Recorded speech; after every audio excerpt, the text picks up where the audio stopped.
Hello, welcome to ND chemical world. आज का हमारा टॉपिक है Raoult law for non volatile solute. Raoult law for volatile solute तक हमने पढ़ लिया था। आज पढ़ेंगे Raoult law for non volatile solute. तो स्टार्ट करते हैं। थोड़ा सा मैं आपको रिवाइज करा देता हूँ। वोलेटाइल सॉल्यूट के केस में हमने क्या किया था, हमने दो कंपोनेंट्स लिए थे। We take two components A and B, both A and B, दोनों ए और बी दोनों क्या थे, वोलाटाइल थे। ए की वेपर्स भी बनती थी और बी की वेपर्स भी बनती थी। तो इन दोनों के मिक्सचर से, दोनों को ऐड करने से हमारे पास क्या बना था, एक सोल्यूशन बना था। उस सोल्यूशन का वेपर प्रेशर था P। तो this total vapour pressure of solution was is equal to P is equal to P not A X A plus P not B into X B. यहाँ तक आपने देखा Raoult law for volatile solute. अगर आपको याद नहीं है, आप मेरी लास्ट वाली वीडियो भी देख सकते हो। नेक्स्ट हमने आज देखना है, अगर नॉन वोलेटाइल सॉल्यूट डाल दिया जाए। नॉन वोलेटाइल सॉल्यूट का मतलब जिसकी वेपर्स ना बनती हों। तो अगर वेपर्स ही नहीं बन रही तो वेपर प्रेशर क्या होगा, जीरो। तो मैं मान लेता हूं ये जो बी वाला कंपोनेंट है ये है नॉन वोलेटाइल। नॉन वोलेटाइल तो बच्चों अब नॉन वोलेटाइल है तो क्या उसकी वेपर्स बनेंगी, नहीं बनेंगी। तो क्या उसकी वजह से वेपर प्रेशर होगा, नहीं होगा। तो मतलब बी कंपोनेंट का रोल वेपर प्रेशर में क्या हो गया, जीरो। तो इस वाले कंपोनेंट का कोई रोल अब नहीं रहेगा।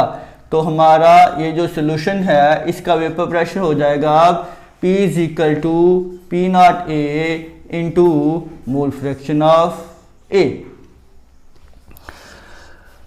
अब इसको एक बार फिर से देख लेते हैं। अब बेसिकली हुआ क्या, मेरे पास दो कंपोनेंट्स हैं। मेरे पास दो कंपोनेंट्स हैं, A है और B है। तो पूरे सॉल्यूशन में फैला हुआ है thoroughly homogeneous mixture, homogeneous solution. क्योंकि सॉल्यूशंस तो होमोजीनियस होते हैं, इसका मतलब इसमें A भी है और B भी है। A B B A B A B A B।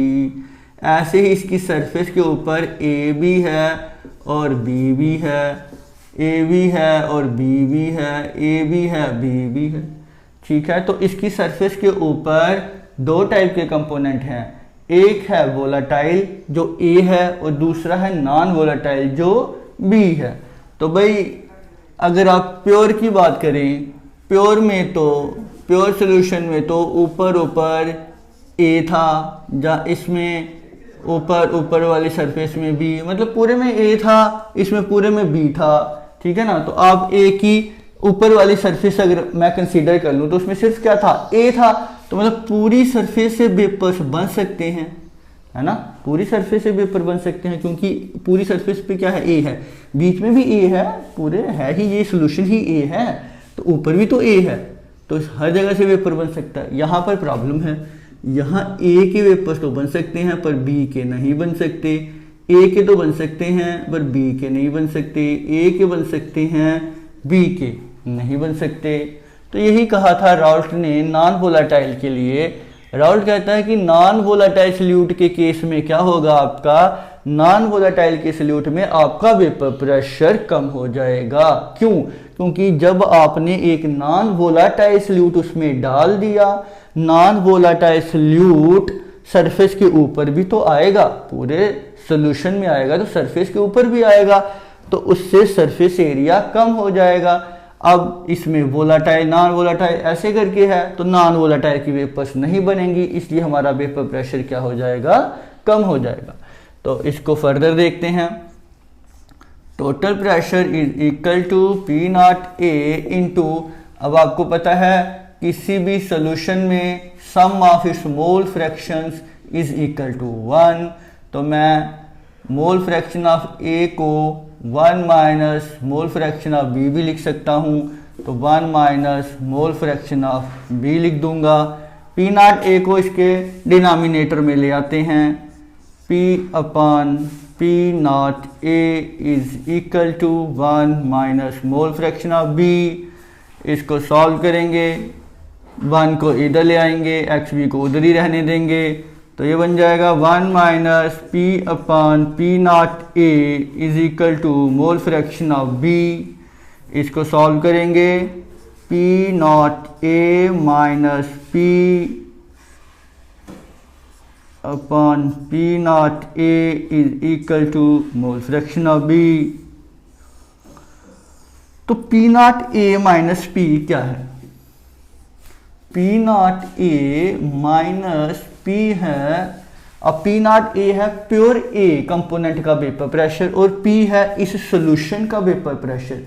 तो ए कंपोनेंट का वेपर प्रेशर ज़्यादा था एज कंपेयर टू इस सॉल्यूशन के वेपर प्रेशर से। क्यों भाई?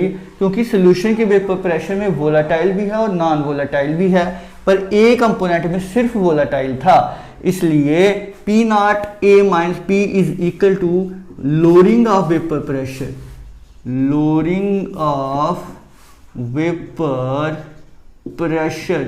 इसका मतलब हुआ कि आपका बी कंपोनेंट डालने से, नॉन वोलाटाइल कंपोनेंट डालने से इतना वेपर प्रेशर कम हो गया, प्योर का माइनस टोटल। ठीक है, प्योर कंपोनेंट का pressure minus total vapour pressure को कहते हैं लोअरिंग ऑफ वेपर प्रेशर।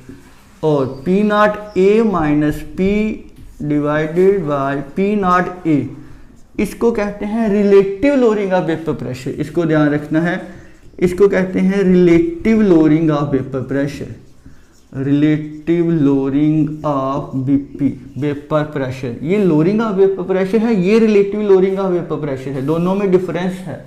ठीक है, तो ये किसके बराबर है relative lowering of vapour pressure? ये तो भाई मोल फ्रैक्शन ऑफ बी के बराबर है। इसका मतलब relative lowering of vapour pressure is dependent upon mole fraction of B component, non volatile component.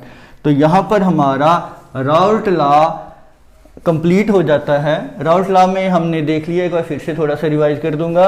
दो कंपोनेंट है, one is volatile, second is non volatile. Non volatile डालने की वजह से वेपर प्रेशर कम हो जाता है। क्यों? क्योंकि नॉन वोलाटाइल की वेपर्स नहीं बनती हैं, वो ऊपर वाली सरफेस को भी कवर कर लेता है काफ़ी हद तक। इस वजह से वेपर प्रेशर क्या हो जाता है? कम हो जाता है। फिर हमने डेरिवेशन देखी कि कितना कम होता है। इसको कहते हैं lowering of vapour pressure, P not A minus P, pure component का vapour pressure minus total vapour pressure, और P not A minus P divided by P not A, इसको कहते हैं relative lowering of vapour pressure. तो इसका screenshot ले लीजिए, फिर एक प्रॉब्लम कर लेते हैं।